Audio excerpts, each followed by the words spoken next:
I need to warn you about something, and I need you to trust me for the next few minutes, because what I'm about to describe is so quiet, so slow-moving, and so expertly disguised that most men do not see it until they are already standing inside it with nowhere obvious to go.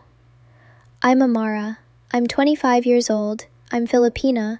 I grew up in the province and built my life in Cebu City, and I have been close enough to this world long enough to know exactly how these specific strategies work.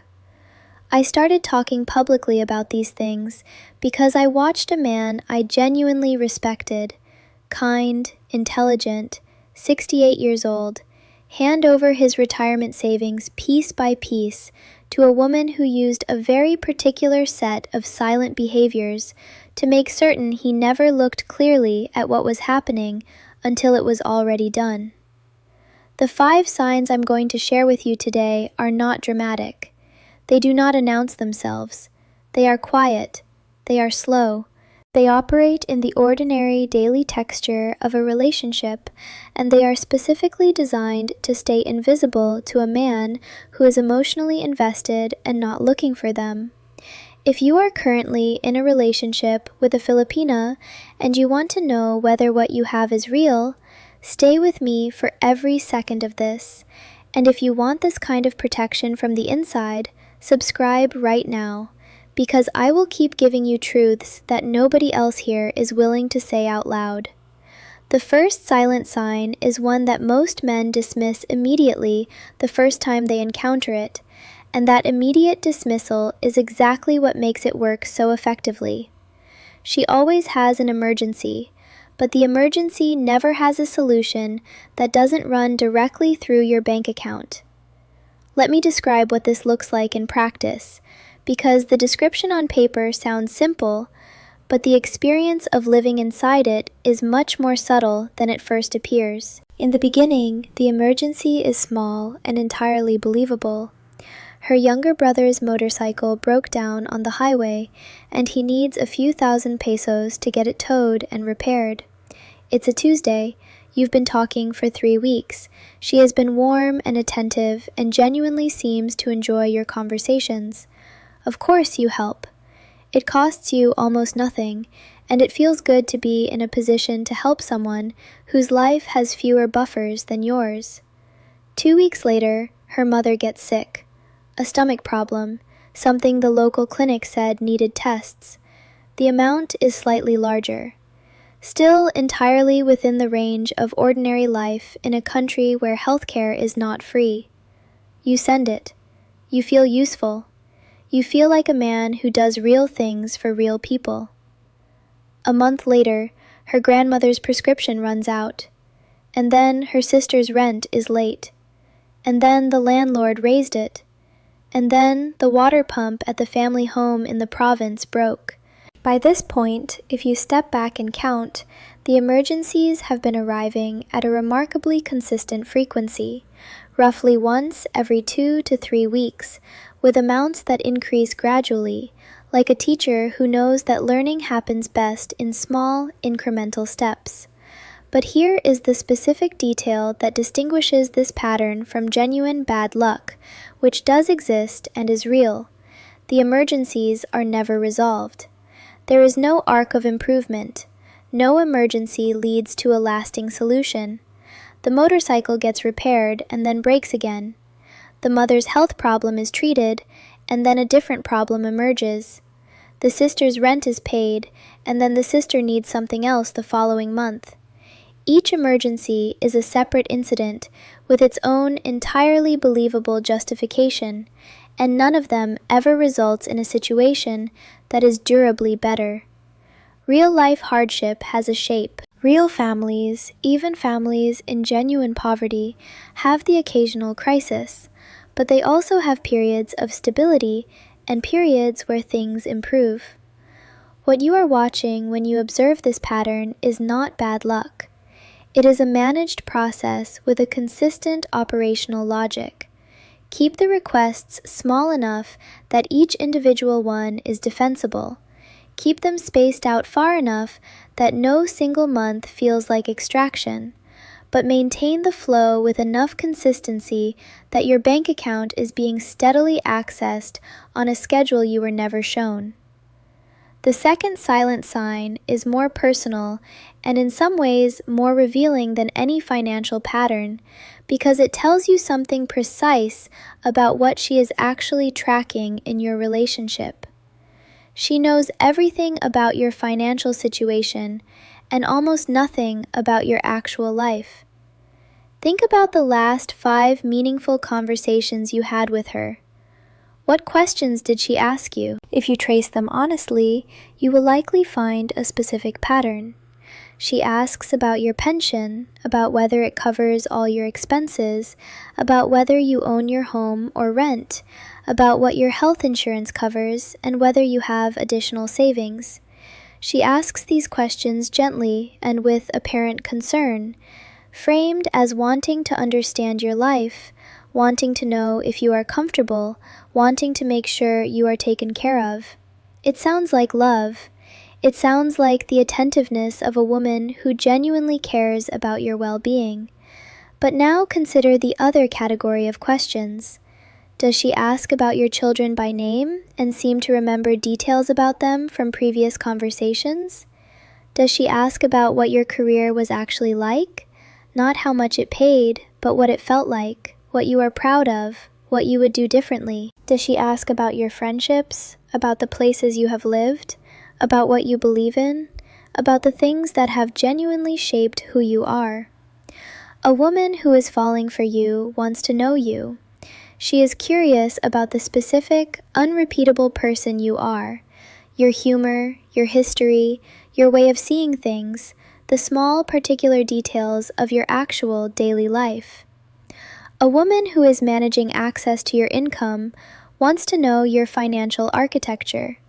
She needs to understand the structure of your resources so she can operate within it intelligently. These are not the same kind of knowing, and the difference between them is actually quite easy to identify once you are looking for it. Make a deliberate mental note. In your next 10 conversations, count how many of her questions are about your money, your assets, and your income, and how many are about who you actually are as a person. The ratio will tell you something you might not be entirely ready to hear. The third silent sign is the one that is most emotionally disorienting because it operates through a feeling rather than through any observable action, and feelings are much harder to analyze clearly than behaviors. You will notice, if you have the courage to notice it, that the warmth in her voice and the attentiveness in her behavior goes through a very predictable cycle. In the days leading up to a request, which you do not yet know is coming, she is extraordinarily present. The messages are more frequent. She sends you photos of herself in the morning. She remembers things you mentioned in passing and brings them back into conversation in ways that make you feel genuinely listened to. She calls you by whatever affectionate name she has chosen for you and uses it often. The closeness feels real, and it feels good, and it feels like something that is building towards something meaningful. Then, the request arrives, and after the request is fulfilled, after the money is sent and confirmed received, you will notice, if you are paying attention to the pattern rather than to your own relief at being helpful, that the frequency drops. The messages come slightly less often. The morning photos stop for a few days. The conversations are a little shorter, a little less specific, a little less personally engaged. And then, gradually, the cycle begins again as the next request takes shape. Most men feel this pattern at a body level before they can identify it consciously. They feel a vague anxiety when things have been quiet for a few days, not because they miss the conversation specifically, but because some part of them has learned that the quiet comes before she needs something, and something in them is braced. That cycle, warmth increasing before a request, warmth decreasing after delivery, is not the rhythm of a woman who is falling in love with you. Love does not have a financial heartbeat. Affection that moves in lockstep with transactions is not affection. It is a carefully maintained temperature calibrated to keep you emotionally invested and financially responsive.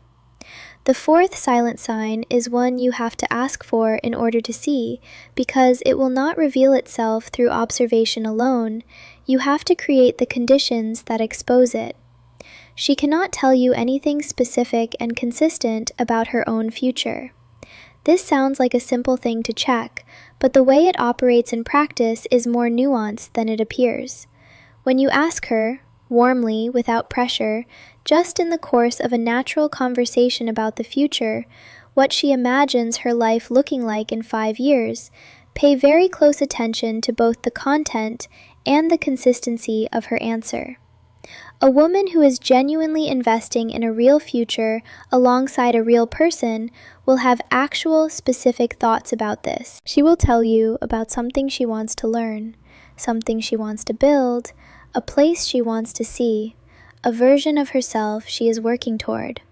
Her answer may be modest or ambitious, but it will be specific, and it will come from a real place inside her, because it is something she actually thinks about.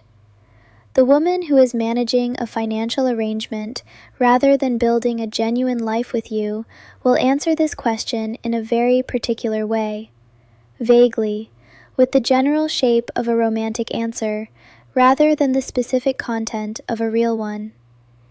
I just want to be happy and have a stable life. I want to take care of my family and be with someone who loves me.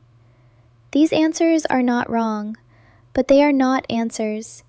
They are the outline of an answer, the structure without the substance. And then, 2 weeks later, if you ask the same question again in a slightly different way, the outline will be different because it was never attached to anything real. It was assembled for the moment of being asked. Real dreams are consistent. They come back in the same shape because they live in a real person who carries them around.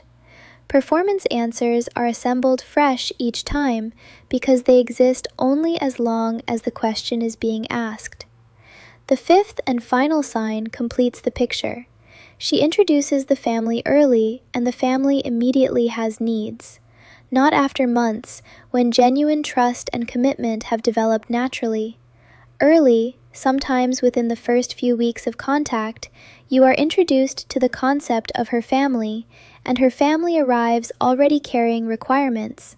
The sick mother, the struggling sibling, the elderly grandparent whose situation is quietly described in enough detail to generate sympathy, but never enough detail to be verified. This is not an accident of timing.